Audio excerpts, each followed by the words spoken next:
네, 추석 연휴를 앞두고 카타르 월드컵 결승전 가상 대결 준비했습니다. 대결에 나설 두 분 만나보시죠. 서호정 축구 전문 기자, 포글리스트의 김정용 기자와 함께합니다. 어서 오십시오. 안녕하세요. 안녕하세요, 김정용입니다. 네, 반갑습니다. 서호정입니다. 야, 서호정 기자는 어떻게 또 이 대결에 참가했어요? 네, 지난번 브라질 대 프랑스 편에 나와서 네. 프랑스 축구 전문가인 유천 기자를 상대로 삼바 축구의 우승 가능성을 한껏 우겼었는데요. 네.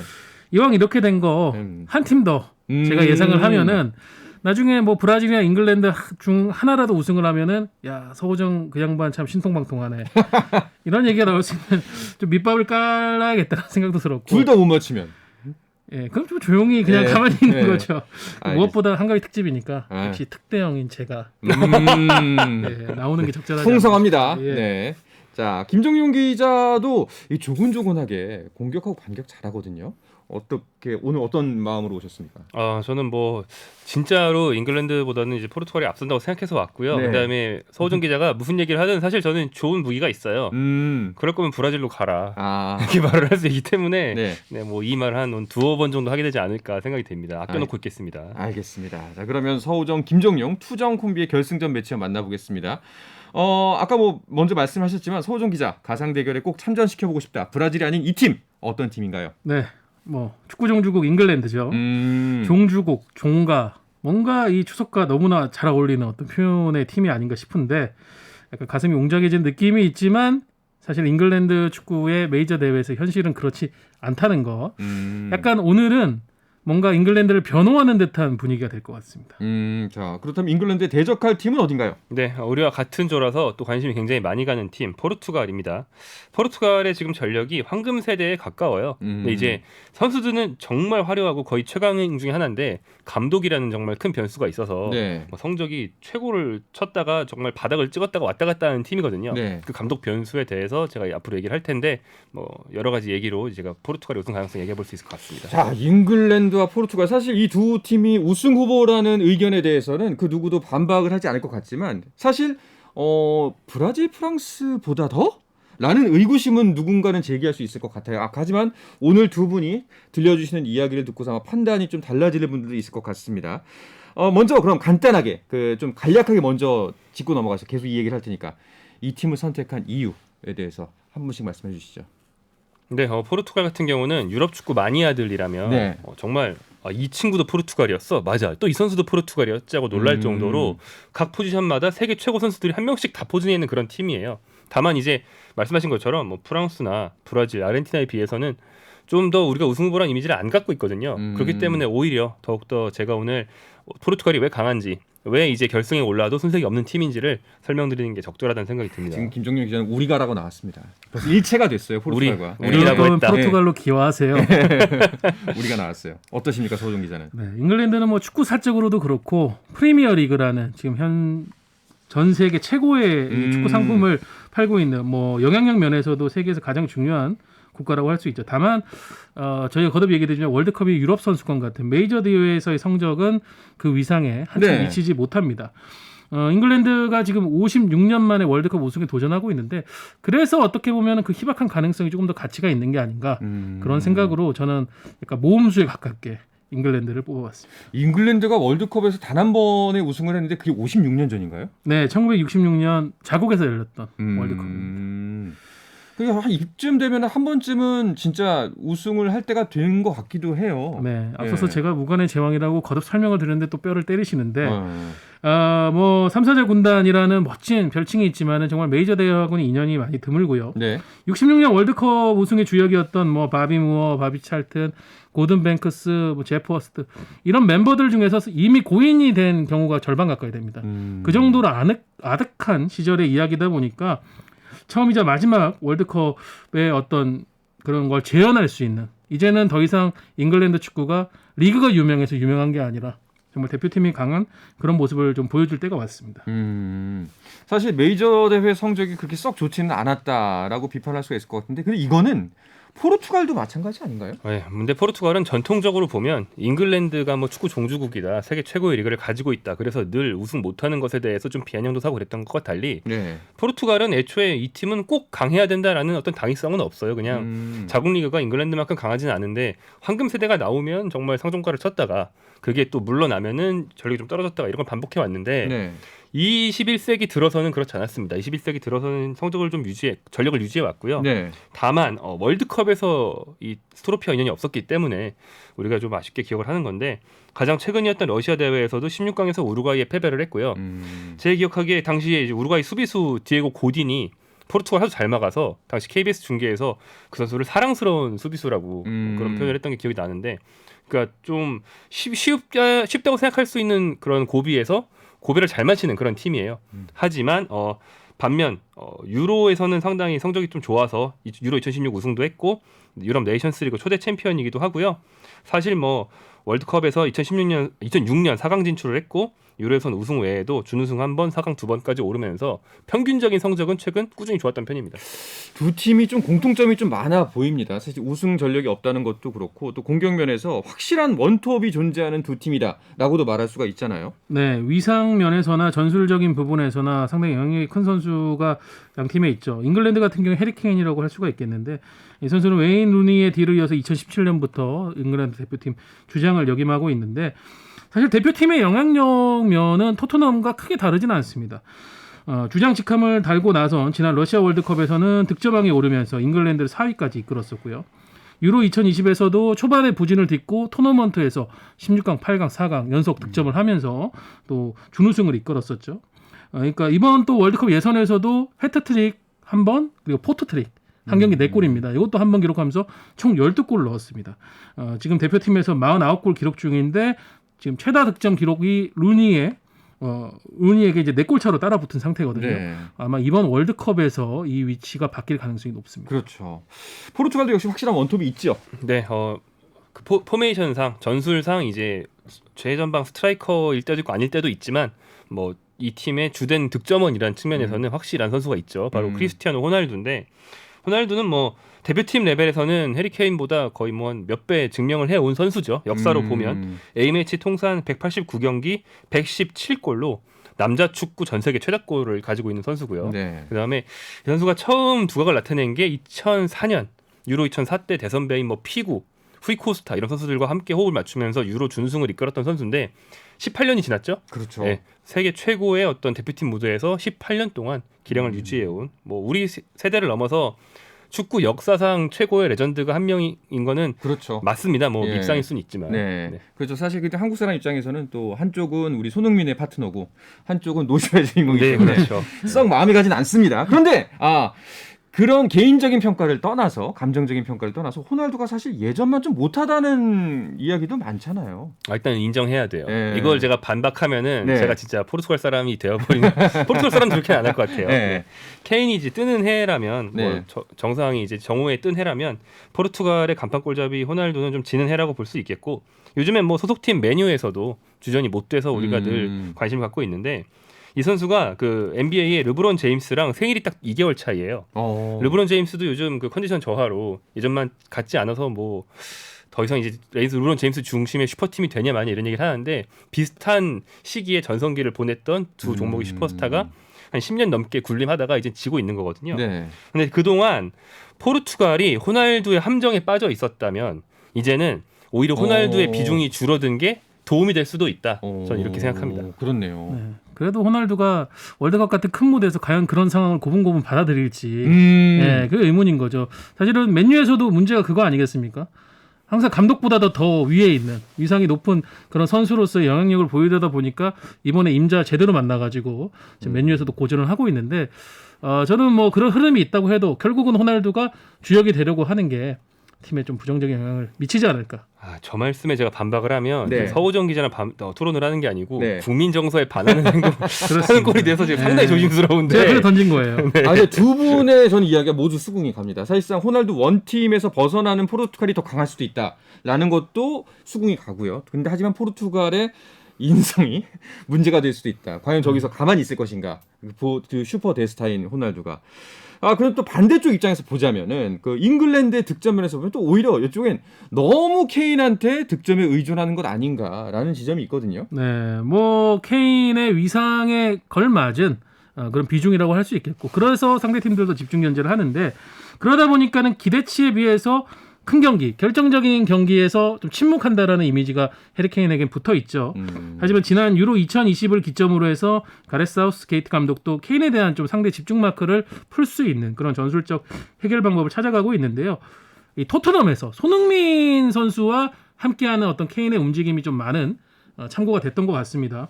대표팀에서도 보면은 케인이 최전방에 위치하지만 실제 경기를 보면은 이선의 플레이메이커 같은 역할을 하게 되고요.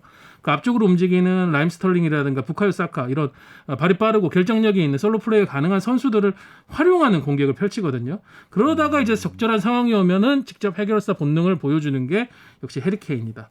그래서 아마 이 흐름이 좋기 때문에 케인만 잡으면 된다라는 생각은 더 이상 잉글랜드 대표팀은 통하지 않을 것 같습니다. 그건 양 팀 다 마찬가지인 것 같습니다. 호날두만 잡으면 된다, 케인은 잡으면 된다.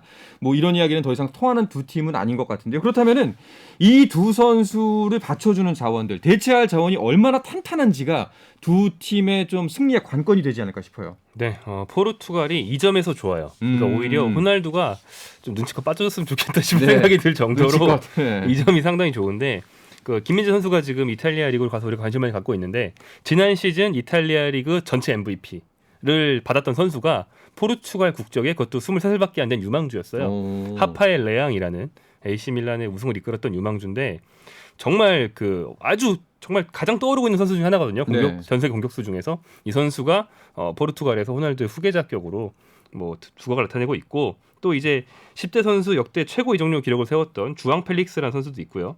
리버풀의 디오고 조타 그리고 2020-2021 시즌에 분데스리가 득점 2위였던 안드레 실바라는 공격수도 있습니다. 이 선수는 이제 라이프치히 때 황희찬 선수랑 이제 경쟁을 할 뻔해가지고 우리가 또 기억을 하고 있는데 이런 다양한 공격 자원들이 있어서 호날두가 뭐 조금 뛰든 많이 뛰든 뭐 아니면 호날두가 설령 선발로 나오더라도 다른 선수 호날두의 단점을 메워줄 수 있고 이런 다양한 조합을 짤 수 있게 된 거죠. 그렇다면 잉글랜드는 조금 복잡합니다. 사실 케인의 대체자는 케인밖에 없어요.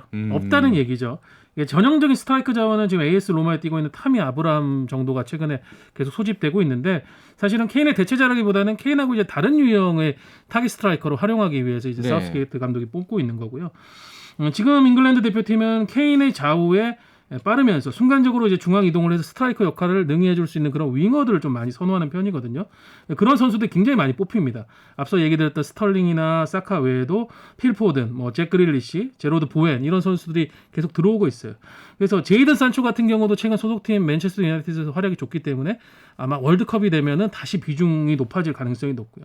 근데 결국은 그 중심에 서게 되는 케인은 대체 불가자원이거든요. 그래서 만일 케인이 나설 수 없는 상황이라든가 좀 체력적 안배를 해줘야 되는 상황이 온다면은 사우스게이트 감독이 아마 전술 자체를 조금 다른 방향으로 다른 팀으로 맞춰가거든요. 그 잉글랜드 얘기를 하나만 첨언을 하면 잉글랜드가 지난 유로에서 준우승을 할 수 있었던 원동력 중에 하나가 그 굉장히 뛰어난 유망주들이 많이 나왔는데 그 중에 사우스게이트 감독이 부카요 사카라는 아스날의 윙어를 굉장히 중용했어요. 근데 이 사카 선수가 대표팀과 소속팀 아스날을 오가면서 거의 혹사에 가까운 어떤 플레잉 타임을 부여받다가 어린 나이에 요즘 경기력이 많이 떨어졌습니다. 그래서 이 선수가 월드컵까지 얼마나 회복하느냐도 좀 관건이 될 것 같습니다. 알겠습니다.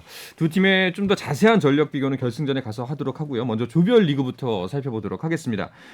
포르투갈 같은 경우에는 확실히 우리와 또 같은 조에 있기 때문에 더욱더 관심이 쏠리고 있습니다. 네, 이거 역시 이제 포르투갈이 잘한다고 하는 게 한국의 조별리그 통과 가능성을 낮추는 것 같은 소리가 돼서 제가 계속 좀 국민 정서 때문에 부담스러운데 우리 조에 포르투갈, 가나, 우루과이, 대한민국이 속해 있고요.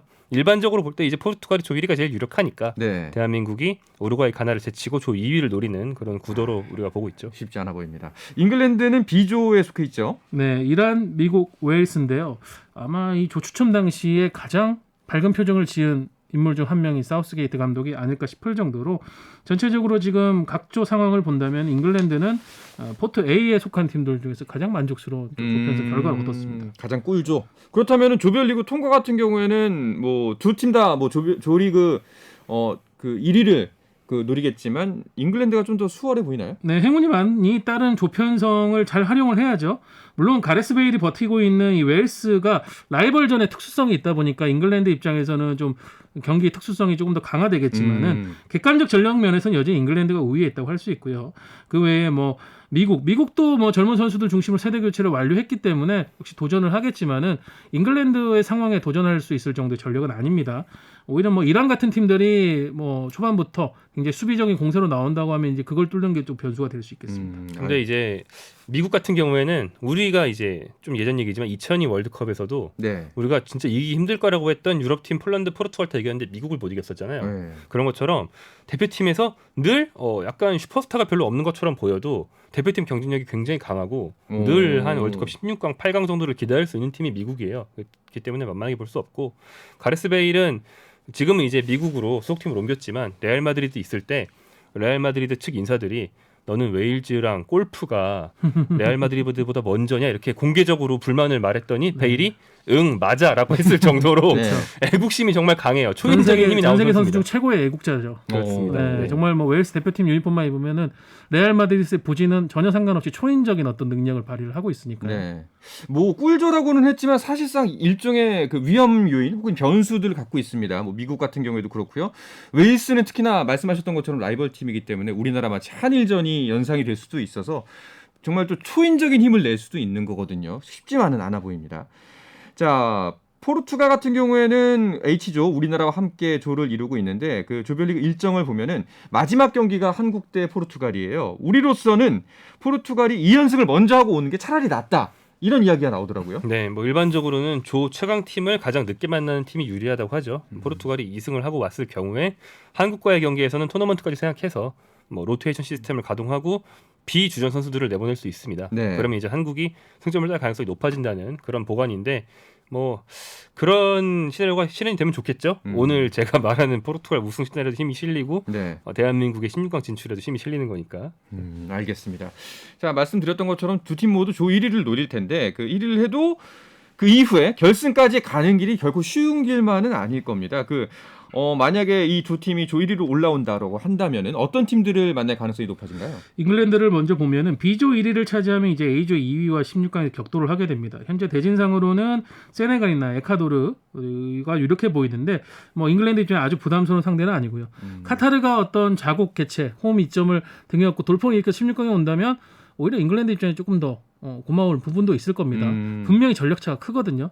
다만 네덜란드가 보면은 조별리그에서 어떤 대회 때는 상당히 돌풍을 일으키지만 어떤 대회 때 좀 맥없이 올라오거나 탈락하는 경우가 있거든요. 그렇죠. 이런 상황이 잉글랜드에게는 최악의 좀 조건이 될 수가 있습니다. 8강에서는 D조 1위와 C조 2위 승자와 맞붙는데 여기가 고비입니다. D조에서 프랑스가 1위로 올라올 가능성이 매우 높거든요. 그렇죠. 그럼 8강전에서 영불 전쟁이 벌어질 가능성이 높고요. 4강에서는 뭐 역시 F조의 벨기에나 E조의 스페인 혹은 독일을 만나게 되는데 뭐 이런 상대의 면면은 4강 정도 월드컵 4강 정도의 레벨이라면 당연히 이 팀 정도는 만나야 된다고 예상을 해야 되죠. 포르투갈 같은 경우는 어떤가요? 네, 포르투갈은 이제 조 1위로 올라간다고 볼 때 16강에서 G조 2위를 만나게 됩니다. 그럼 G조에서 1위가 유력한 브라질을 빼고 세르비아, 스위스, 카메룬 중 한 팀이 될 것 같은데 네. 뭐 다 포르투갈보다는 이제 한 수 아래로 볼 수 있는 팀들이고요. 8강에 간다면 F조 1위를 만나게 되는데 일단 벨기에가 유력하다고 보겠습니다. 뭐 만만치 않은 팀들이지만 그래도 이제 포르투갈보다 전력이 아래라고 볼 수도 있긴 한데 또 중요한 게 대부분 유럽 팀이에요. 남미나 뭐 다른 대륙의 강호를 만나지 않습니다. 근데 아까 말씀드린 것처럼 포르투갈은 월드컵보다 유로 대회에서 굉장히 강해요. 유럽 팀 간의 대결에서 유독 강합니다. 그렇기 때문에 더 기분 좋은 매치업이라고 할 수도 있겠죠. 야, 이거 뭐 조 배정을 보니까 포르투갈은 무조건 조 1위를 해야겠네요. 브라질을 피하려면은. 뭐 네. 그렇죠. 물론 브라질이 조 2위를 할 수도 있지만 네. 뭐 축구는 모르는 거니까. 알겠습니다. 자, 이렇게 해서 어려운 대결 끝에 결승전에서 만난 두 팀, 잉글랜드 대 포르투갈 대결 어떻게 진행될지 궁금합니다. 본격적으로 시작하기 전에 잠깐만 쉬었다가 오겠습니다.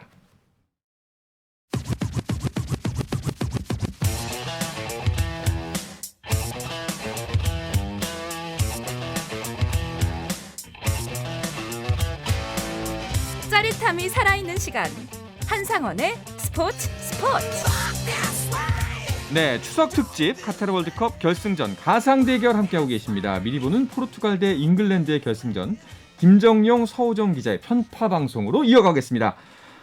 두 분의 예상대로라면 한국 시간으로 12월 19일 오전 0시 카타르 루사일 스타디움에서는 잉글랜드 대 포르투갈 대 잉글랜드의 2022 카타르 월드컵 결승전이 펼쳐지게 됩니다.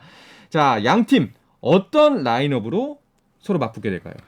네, 잉글랜드를 먼저 보겠습니다. 최전방에는 역시 해리케인이 주장 완장을 차고 나서게 되겠죠. 이제 좌우 측면에는 라임 스털링과 부카요 사카. 근데 사카가 아까 김종용 기자가 얘기했던 것처럼 지금 아스널에서의 폼이 좋지 않기 때문에 네. 이 위치에는 그릴리시 선수가 나설 가능성도 있습니다. 최근 잉글랜드의 강점, 새로운 강점 중 하나가 이 재능 많고 기동력 좋은 중원 조합이라고 할 수 있겠는데 첼시의 마운트 그리고 맨시티의 칼린 필립스 그리고 떠오르는 또 중원의 플레이메이커죠. 데클란 라이스 이 조합이 거의 뭐 나설 것이 확실시 되고요.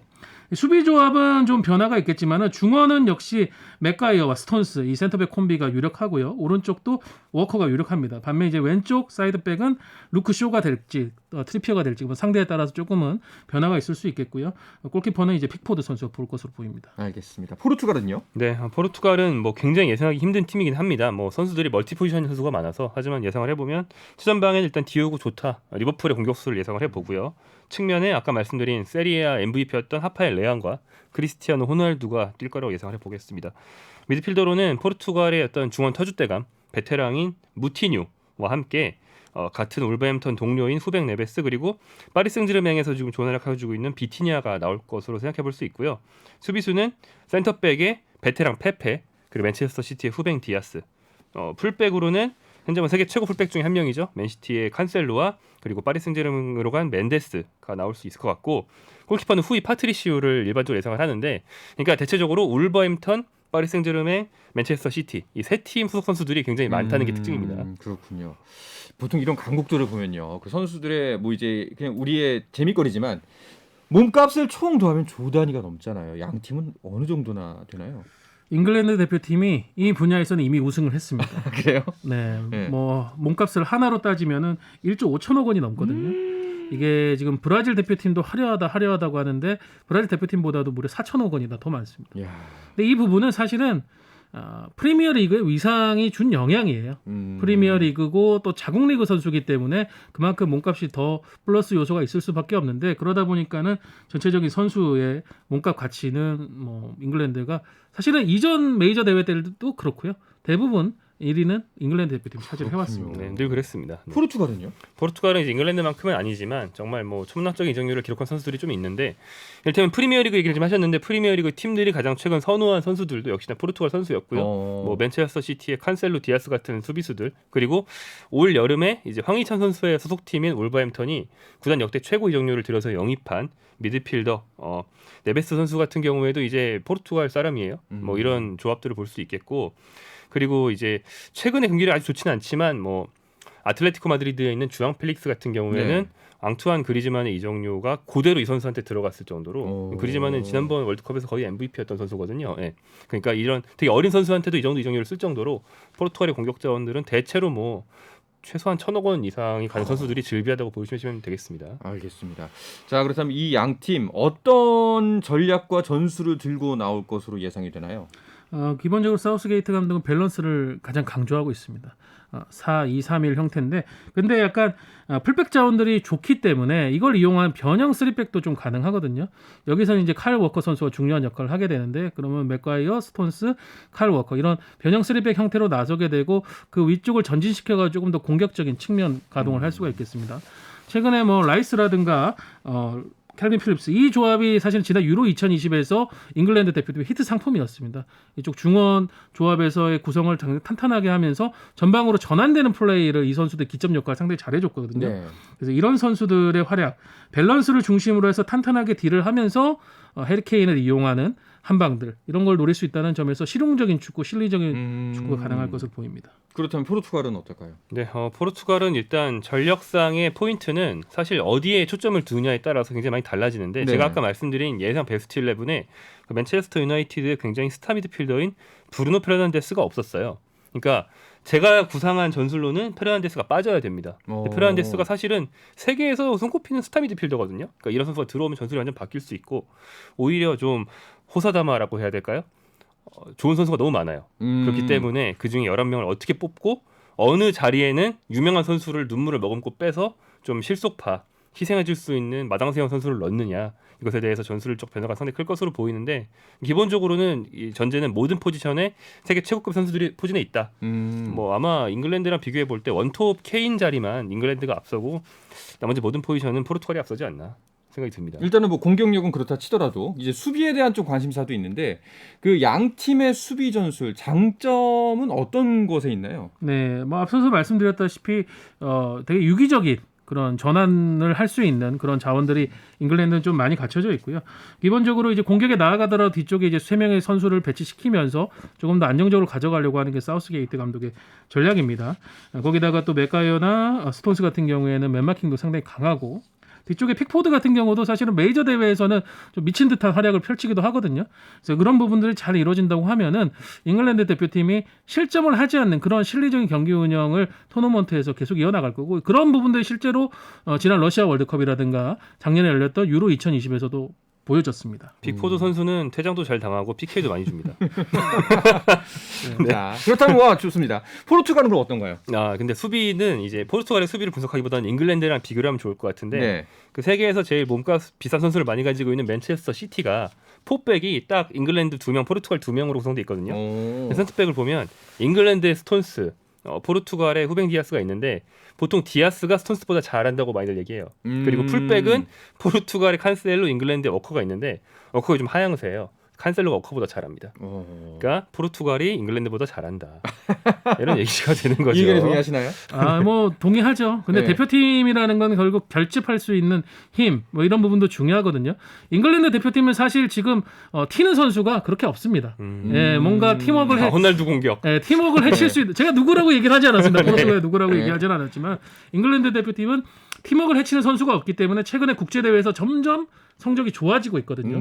예, 그런 흐름이 아마 월드컵에서도 이어질 것 같습니다. 확실히 뭐 스타 선수가 많고 이제 개인 기량이 출중한 선수가 많다는 게 굉장히 큰 장점이 되기도 하지만 어쨌거나 단체전이기 때문에 조직력이 분명히 필요한 부분이기도 하거든요. 여기에 좀 큰 영향을 미치는 게 결국 감독의 통솔력과 전략 전술이 아닐까 싶습니다. 이제 두 팀의 감독도 한번 비교를 해볼게요. 먼저 그 사우스게이트 감독 아까 이야기도 나왔는데 이 감독은 어떤 성향을 갖고 있나요? 네, 사우스게이트 감독은 과거 잉글랜드 대표팀에서 센터백으로서 활약을 했던 선수죠. 뭐 레알 마드리드에서도 커리어를 쌓았었고 국내에는 이동국 선수가 미들즈브로에서 뛰고 있을 때 이제 감독으로 유명했습니다. 사실은 이제 클럽 팀에서의 커리어는 어떻게 보면 잉글랜드 대표팀이 이렇게 오랜 시간 이끌 거라고는 상상도 못할 정도로 좀 아쉬웠었죠. 근데 대표팀 감독이 되고 나서 점점 개선되는 모습을 보여주고 있고 실리적인 축구를 하지만은 약간 하이브리드 전술이라고 해야 될까요? 이런 부분도 상당히 관심이 많고 또 휴가 기간이 되면은 미국으로 건너가서 NBA나 NFL을 보면서 그쪽 다른 종목의 어떤 부분 전술을 차용해 와가지고 축구에 접목시키는 상당히 좀 혁신적인 걸 시도하는 그런 감독으로 알려져 있습니다. 네. 뭐 뒤쪽에서의 밸런스를 중심으로 하는데 다만 사우스게이트 감독이 최근에 잉글랜드 대표팀의 성적이 좋지 않다 보니까 여론으로부터 좀 공격을 많이 받고 있습니다. 특히 지난 6월에 열렸던 네이션스 리그에서 홈에서 열린 경기에서 헝가리에게 4골차 패배를 당했거든요. 그래서 엄청난 야유를 받았었는데 그러니까 기저에는 사우스게이트 감독이 이렇게 대표팀에서 성과를 내는 거에 대해서 좀 불신을 갖고 있는 그런 팬들이나 언론들이 갖고 있는데 이게 어느 지점에서 터질 수가 있다는데 이게 하필 지금 예선을 잘 마치고 나서 본선에 결정된 시점에 좀 터지고 나와서 좀 걱정은 하고 있습니다. 사우스게이트 감독은 이제 굉장히 공부하는 지도자고 이제 지적인 지도자인데 네. 거기에 좀 오히려 매몰돼서 가끔 데이터의 노예가 될 때가 있어요. 그 유로 결승전 승부차기 때 뭐 베테랑 선수나 주장이나 이런 선수들을 승부차게 내보내는 게 아니고 데이터 기반으로 완전 초보 대표팀 신예 선수들을 네. 중요한 순번에 놨다가 그 선수들이 다 실축해가지고 졌거든요. 부카요 사카 선수가 이제 그때 만 19세의 정말 어린 선수였는데 5번 키커로 내세워가지고 네. 가장 중요한 자리에 그 선수가 거의 울음을 터뜨리기 직전까지 갔었어요. 시작하고 예, 나서 감독에 대한 비판이 좀 있었죠. 알겠습니다. 장점과 단점이 좀 드러나는 것 같은데 그렇다면은 포르투갈의 산투스 감독은 어떤가요? 제가 이제 사우스게이트 감독을 방금 깎아내린 이유가 산토스 감독이 보통은 더 안 좋다는 평가를 듣기 때문에 미리 좀 약을 쳐놓은 건데 빨리 풀어보세요. 네. 산토스 감독은 뭐 일반적으로는 호날두를 비롯해서 황금 세대를 가지고 있는 감독이라고 하기에는 전술의 일관성이 너무 없다. 그다음에 뚝심이 없다. 이런 비판들을 많이 받는데 그러니까 감독한테는 이런 말 잘 안 쓰지만 이 감독은 기복이 굉장히 심해요. 그러게요. 감독한테 잘 안 쓰는 말이잖아요. 핸디캡이 예. 포르투갈 대표팀 핸디캡이라는 얘기까지 나올 정도. 그런 오. 얘기가 있는데 그러니까 메이저 대회 직전에 자기도 전술을 못 정하고 있다가 갑자기 전술을 막 바꾸기도 하거든요. 영감을 받는 타입이죠. 네. 예. 그런데 유로 2016 같은 경우에는 대회 직전에 갑자기 도입한 전술이 오히려 대성공을 거둬서 포르투갈의 정말 호날두의 한을 풀어주는 메이저 대회 우승을 선사하기도 했어요. 그러니까 이번이 그 기복이 좋은 쪽으로 터질지 나쁜 쪽으로 터질지는 알 수 없는 그런 사람입니다. 약간 뭐 아니면 도 예, 전 세계에 몇 안 되는 기복형 감독. 그렇죠. 예, 알겠습니다. 그런데 포르투갈 감독 같은 경우에는 이런 얘기도 있어요. 거기 사실 호날두가 감독 아니야? 예, 라고 이제 좀 말하는 사람들도 있거든요. 근데 이제 예. 그렇게는 볼 수 없죠. 왜냐하면 호날두 선수는 어느 팀에 가든 그런 의혹이 늘 있는데 네. 최근 맨체스터 유나이티드 에릭 테너 감독이 거의 제압하고 있는 것에서 보듯이 뭐 결국엔 감독을 넘는 건 쉽지 않거든요. 특히나 대표팀에서는 더욱더 그렇습니다. 알겠습니다. 자, 그럼 마지막으로 이거 한 가지만 딱 짚고 넘어가죠. 스스로가 생각하는 자신의 팀의 약점, 이게 변수다. 이 부분을 좀 조심해야 된다라는 지점. 잉글랜드와 포르투갈 어떤 것들이 있나요? 솔직히 얘기 드리면은 네. 해리 케인 같은 대체 불가능한 선수가 있는 팀이 메이저 대회에서 우승을 할 확률은 사실 높지가 않습니다. 예, 이런 선수가 이탈했을 경우 그만큼 받게 되는 영향이 크거든요. 그리고 이제 케인 외에도 지금 좀 문제가 맥가이어가 지금 소속팀에서 상황이 너무 안 좋습니다. 맨체스터 유나이티드에서는 테나 감독이 부임하면서 리산드로 마르티네스하고 라파엘 바라네가 완전 밀리는 상태거든요. 잉글랜드 언론들의 어떤 평가도 상당히 좋지가 않고요. 맥가이어 결국은 뭐 주전 역할을 거의 해줘야 되는 선수인데 지금 상황이 좋지 않다는 점. 이 점이 잉글랜드에게 상당히 월드컵에 큰 변수가 될 것 같습니다. 알겠습니다. 포르투갈은 뭐 이미 산토스 감독 얘기를 했는데 그 얘기에 좀 더 부연을 해보면 그러니까 첫 경기에서 자신이 준비해온 어떤 기책 신묘한 전술이 잘 네. 통해서 그 전술로 대회를 끝까지 치를 수 있다면 성적이 좋게 나올 겁니다. 그런데 지난 유로에서도 그랬는데 첫 경기에서 전술이 잘 안 먹혀서 두 번째 경기에서 바로 바꾼다? 그럼 포르투갈은 뭐 그 대회는 좋은 성적 기대하기 힘듭니다. 본인이 확신이 없을 때 막 이 선수를 넣었다 뺐다가 뭐 포메이션을 바꿨다가 뭐 다양한 수를 내거든요. 그럴 때 보통 망합니다. 가장 큰 약점이 감독이라는 것도 참 신기하네요. 네. 알겠습니다. 자, 그럼 두 사람이 예상하는 결승전 스코어는요? 저는 잉글랜드의 2대1 승리를 예상합니다. 2대1 승리. 네. 이게 참 계속 어떻게 보면 경험치를 스텝업을 하고 있거든요. 월드컵 4강, 유럽 선수권 준우승. 요 다음에 어떤 토너먼트의 경험은 결국은 우승일 거고 그 부분에서 아마 이전보다는 더 나은 경기 운영을 할 것으로 보입니다. 알겠습니다. 김종윤 기자는요? 저는 연장전 포르투갈 1대0 승리입니다. 오. 이게 그 유로 2016대 우승 시나리오랑 비슷한 건데 네. 크리스티아노 호날두는 뭐 본인이 뛰고 싶든 뛰고 싶지 않든 부상으로 뛰지 못하게 된 상황에서 네. 정말 아무도 예상하지 못한 뜻밖의 선수가 갑자기 골을 넣어서 팀을 이제 우승으로 이끌고 호련이 사라지는 네. 그런 시나리오가 6년 만에 재현되지 않을까? 결국 호날두가 안 뛰어요. 우승을 한다는 얘기군요. 아주 그렇게 말하지 않았습니다. 네. 딱히 그렇게 말하지도 않았다는 거. 알겠습니다. 자, 과연 이 두 기자분들의 응원팀 포르투갈, 잉글랜드가 진짜 결승전에 올라와서 이 점수를 낼 수가 있을지 가을의 끝자락 월드컵 경기에서 직접 확인해 보시면 좋을 것 같습니다. 자, 가상 대결이었지만 월드컵 결승전이라는 생각만으로도 충분히 즐거웠던 시간이었던 것 같습니다. 추석 특집 카타르 월드컵 결승전 가상 대결 잉글랜드 대 포르투갈 편은 여기서 마무리하도록 하겠습니다. 서우정 축구 전문 기자, 풋볼리스트의 김정용 기자, 오늘도 고맙습니다. 감사합니다. 고맙습니다.